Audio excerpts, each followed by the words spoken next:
శ్రీ మహావిష్ణువుకి చాలా ఇష్టమైనటువంటి తిథి ఏకాదశి. అందుకని ఆయన ఈ ఏకాదశి రోజున, అంటే ఆషాఢ మాసంలో శుద్ధపక్షంలో వచ్చేటటువంటి ఏకాదశి రోజున యోగ నిద్రకి తపస్సు చేసుకోవడానికి వెళ్ళిపోతాడు. నిద్ర వేరు, యోగ నిద్ర వేరు. నిద్ర అంటే మనందరం పడుకునేటటువంటిది ఏదైతే ఉంటుందో దాన్ని నిద్ర అంటారు. యోగ నిద్ర అది కాదు. యోగాన్ని అనుసరిస్తూ చేసే నిద్ర అది చాలా పెద్ద మాట కాబట్టి తేలిగ్గా అనుకుందాం. శ్రీ మహావిష్ణువు మాత్రమే ఎందుకు చేయాలి? బ్రహ్మ శంకరుడు కూడా త్రిమూర్తులతో ఉన్నారుగా, వాళ్ళు కూడా యోగ నిద్రకి వెళ్ళొచ్చుగా అనుకుంటారు. కాదు.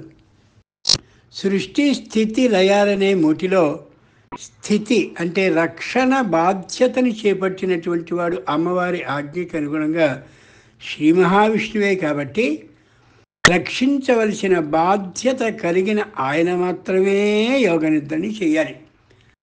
యోగ నిద్ర ద్వారా ఏం లభిస్తుంది? తపస్సు లభిస్తుంది. ఆ తపస్సుని చేస్తాడు శ్రీ మహావిష్ణువు. ఎంతకాలం పాటు? ఇదిగో ఈ ఆషాఢ శుద్ధ ఏకాదశి నుండి కార్తీక శుద్ధ ఏకాదశి, ఆషాఢం, శ్రవణం, భాద్రపదం, ఆశ్వీజం, కార్తీక శుద్ధ ఏకాదశి, సరిగ్గా 4 నెలల పాటు ఆయన తపస్సు చేస్తాడు. దేవుడేమిటి తపస్సు చేయడం ఏమిటి? ఎందుకు చేయాలి ఆయన?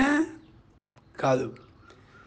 ఏ దైవమైన విష్ణువు ఉన్నాడో, రక్షణ అనే బాధ్యతని చేపట్టవలసిన బాధ్యత కలిగిన వాడు ఉన్నాడో, ఆయన ఈ 14 భువనాల్లోనూ ఉన్నటువంటి ఒక్కొక్క భువనంలోనూ ఉన్న 84 లక్షల జీవరాశులకి సంబంధించిన కోరికలని తీరుస్తూ వాళ్ళందరినీ రక్షిస్తూ ఉంటాడు. కాబట్టి ఆయన ఎవరి కోరికని ఎంత స్థాయిలో తీరుస్తూ ఉంటాడో అంత తపశ్శక్తిని నష్టపోతూ ఉంటాడు.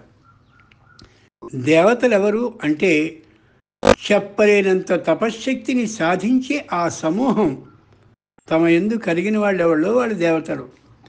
అంచేత ఎవరెవరు వెళ్ళి ఏ కోరికని ఎంతంత స్థాయి కోరికలను అడుగుతూ ఉంటే అంతంత స్థాయి కోరికలను తీరుస్తూ ఉండేటటువంటి కారణంగా ఆయనకి తపశ్శక్తి తొలగిపోతూ ఉంటుంది.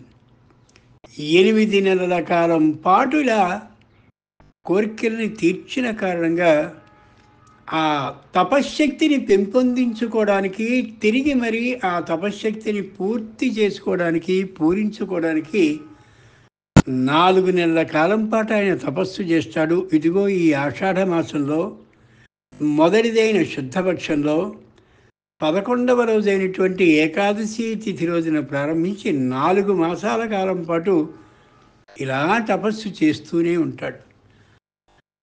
ఎక్కడైనా ఒక అధికారి ఏదైనా పని మీద పొరుగురు వెళుతూ ఉన్నట్టయితే ఇంతకాలం పాటు నేను రాలేను అని చెప్పి తన బాధ్యతని సక్రమంగా నిర్వహించగలిగినటువంటి వ్యక్తికి ఎలా అప్పచెప్పి మాత్రమే వెళతాడో, అలా శ్రీ మహావిష్ణువు తన రక్షణ బాధ్యతని, తనని గురించి ప్రచారం చేసేటటువంటి తాపసులు, మనం అనుకుంటే స్వామీజీలు, సన్యాసులు, పీఠాధిపతులు, మఠాధిపతులు అయినటువంటి వారికి అప్పచెప్పి లోకంలో అమోఘమైనటువంటి ధర్మ ప్రచారాన్ని చేస్తుండడయా.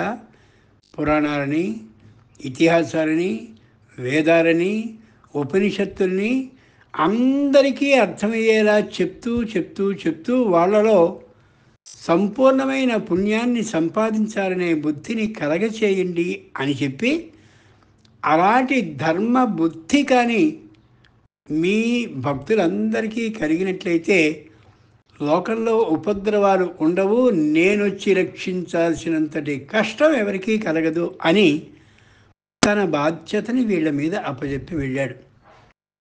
అంచేతనే మాసానాం సమాహార చాతుర్మాస్యం. ఈ ఆషాఢ శుద్ధ ఏకాదశి నుండి కార్తీక శుద్ధ ఏకాదశి వరకు ఉండే 4 మాసాల కాలాన్ని మాత్రమే చాతుర్మాస్య కాలము అంటారు. చాతుర్మాస్యం. అంచేతనే ఈ 4 నెలల పాటు ఏ స్వామీజీలు, మఠాధిపతులు, పీఠాధిపతులు, సన్యాసులు, యతులు ఉంటారో వాళ్ళు తాము ఉండేటటువంటి ప్రదేశాన్ని కదలకుండా 4 నెలల కాలం పాటు భక్తులకి ధర్మబోధని చేస్తూనే ఉంటారు. అదిగో అట్లాంటి ధర్మ బోధని చేయడానికి ప్రారంభించేటటువంటి రోజు, దాంతోపాటు స్వాములందరూ కూడా ఆ శ్రీ మహావిష్ణువు యొక్క బాధ్యతని చేపట్టినటువంటి మొదటి రోజు, ధర్మబోధని చేస్తూ చాతుర్మాస్యాన్ని ప్రారంభించేటువంటి మొదటి రోజు కూడా ఇదే. అంచేతనే ఈ ఏకాదశిని మాత్రమే తొలి ఏకాదశి అని పిలుస్తారు. మరి ఈనాడు మేమేం చేయాలి?